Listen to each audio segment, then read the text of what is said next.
The situation currently within hospitals is that all available resources are being redistributed to help those who are infected and need intensive care support.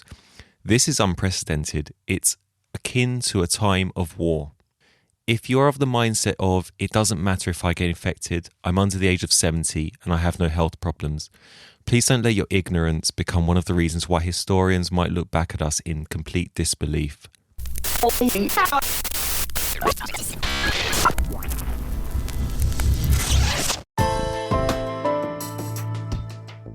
Hello, and welcome to a special edition of A Doctor's View, an episode I was hoping not to have to publish. Let's begin.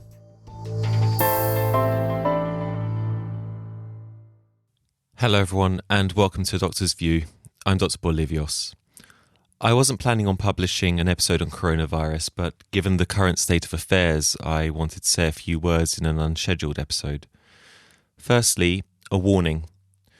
I wanted to say, please don't underestimate what is going on. We are currently involved in a pandemic, and I've heard a few things going around, including it's just like the flu. The flu kills more people each year. If I get it, it doesn't matter, I'll get over it.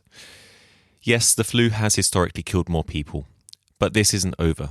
In fact, it looks like it's just getting started. Flu has a death rate of 0.1%. This means that for every 1,000 people who are infected with the flu, one will die. Coronavirus, or COVID-19, has a death rate closer to 4%. So for every 1,000 people who are infected with this, 40 will die. This, coupled with the fact that coronavirus seems to spread at a rate 3 times faster than the flu, is something that shouldn't be taken lightly at all. This is a novel virus, and unlike flu, human immune systems just haven't had to deal with this before and can't deal with it effectively at all. So please heed the official advice that seems to be unanimous across all official bodies, which is to avoid unnecessary travel and contact. I can't express this enough. There is a reason for this. As well as trying to limit the spread of this virus, one of those reasons is also to try and keep the number of infected cases at any given time at a level that hospitals can actually cope. And we're struggling already. The situation currently within hospitals is that all available resources are being redistributed to help those who are infected and need intensive care support. This is unprecedented. It's akin to a time of war. If you're of the mindset of, it doesn't matter if I get infected, I'm under the age of 70 and I have no health problems, please don't let your ignorance become one of the reasons why historians might look back at us in complete disbelief. Yes, coronavirus might not cause you to die. Your actions, however, might cause you to pass it on to someone who might. Please don't have the arrogance to think that your party at the weekend or meeting at the pub is more important or that you know better. Hospitals are in a situation that we haven't seen in generations. Please don't add to that burden. More people will die. More families will be devastated. I will also add that even if you are young, fit and well, you can still become very unwell. Worse than any flu-like symptoms that you've ever had in the past. And just because we haven't had any deaths of young, fit, well people in the UK at least, yet, like I said, this is just getting started, and it wouldn't surprise me if we do start seeing this. My plea is simply this: please don't go out for no reason at all. Please don't be selfish in your food and supply purchases. Please understand that the majority of healthcare staff are working 12-hour shifts and more at the moment around the clock and haven't even had any time to buy any food or supplies, and the thought of walking into a supermarket to find nothing on the shelves after a night shift is not a pleasant thought. Also, if you do have symptoms, please ensure you self-isolate. Please follow the advice given to you by your respective government and health bodies. I know people all around the world listen to this podcast, and whilst I know advice may vary slightly from country to country, the message is still the same. The current NHS advice in the UK is if you have symptoms of coronavirus, you need to stay home for 7 days. If you live with someone who has symptoms, you need to stay home for 14 days, from the day the first person in the home started having symptoms. Those symptoms are a high temperature. This means if you feel hot to touch on the chest or back, you don't need to measure your temperature. A new continuous cough, This means coughing for more than an hour or 3 or more coughing episodes in 24 hours. If you usually have a cough, it may be worse than normal. To help prevent the spread of coronavirus, regardless of whether you've got symptoms or not, there's a few things we can do, and these are all from the NHS website. Wash your hands with soap and water often. Do this for at least 20 seconds. Always wash your hands when you get home or go into work. Use hand sanitizer gel if soap and water aren't available, and cover your mouth and nose with a tissue or your sleeve if you're sneezing or coughing. Don't use your hands. Put used tissues in the bin immediately and wash your hands afterwards. Avoid close contact with people who have symptoms of coronavirus. Only travel on public transport if you need to, and I can't stress how important this is.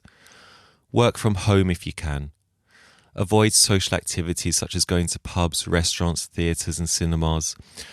I know I've recorded this probably a little while before it's to be released, and I'm hoping by this point this has actually happened and they've taken the initiative and closed pubs and restaurants already.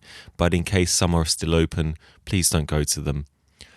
Avoid events with large groups of people. Use the phone or online services or apps to contact your GP surgery or other NHS services, and please don't touch your eyes, nose or mouth if your hands are not clean. Don't have visitors in your own home, including family and friends. I know that sounds incredibly harsh and it sounds something that's very difficult to do, but I can't stress enough the importance of it. This advice is particularly important for people who are vulnerable or pregnant. If you have symptoms and are living with someone who is vulnerable, that is someone over the age of 70, has a long-term condition or a weakened immune system, try and arrange for them to stay with friends or family for 14 days. If you do have to stay with them, please try and keep 2 meters away from each other. Avoid using shared spaces such as kitchens or bathroom at the same time as each other. Open windows in shared spaces if you can. Clean a shared bathroom each time you use it, for example, wiping the surfaces that's been touched.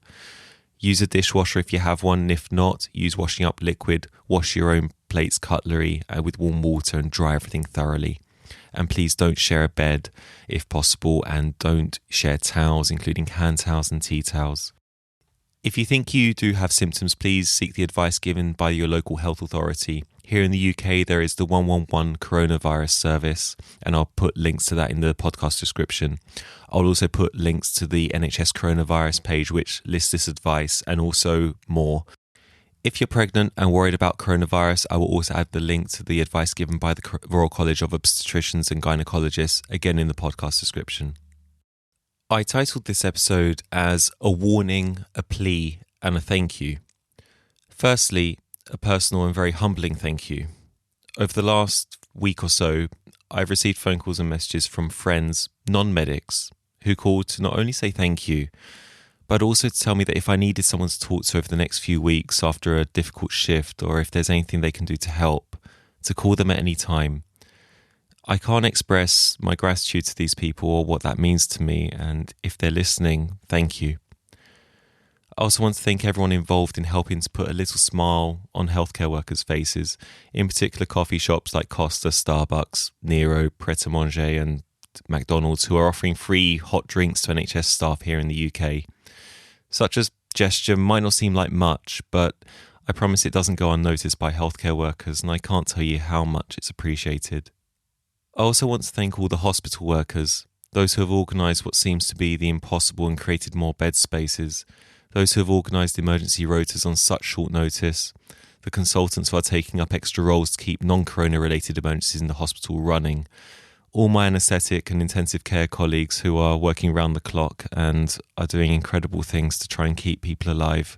I want to thank all the doctors and nurses whose annual leave has been replaced with shifts in intensive care, and who not only haven't complained, but are doing what they can to help each other with regards to swapping shifts to help with childcare, bringing in coffee machines for everyone, creating makeshift places of rest with snacks brought from home.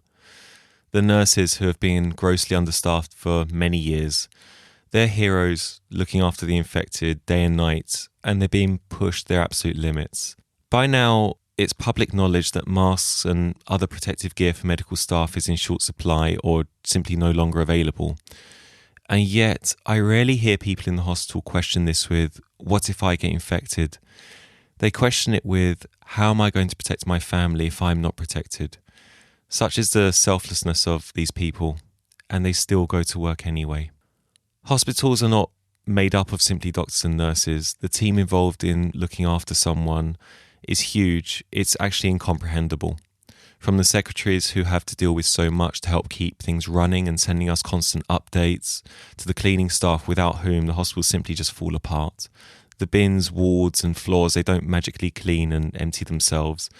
When you're asleep, these people are working.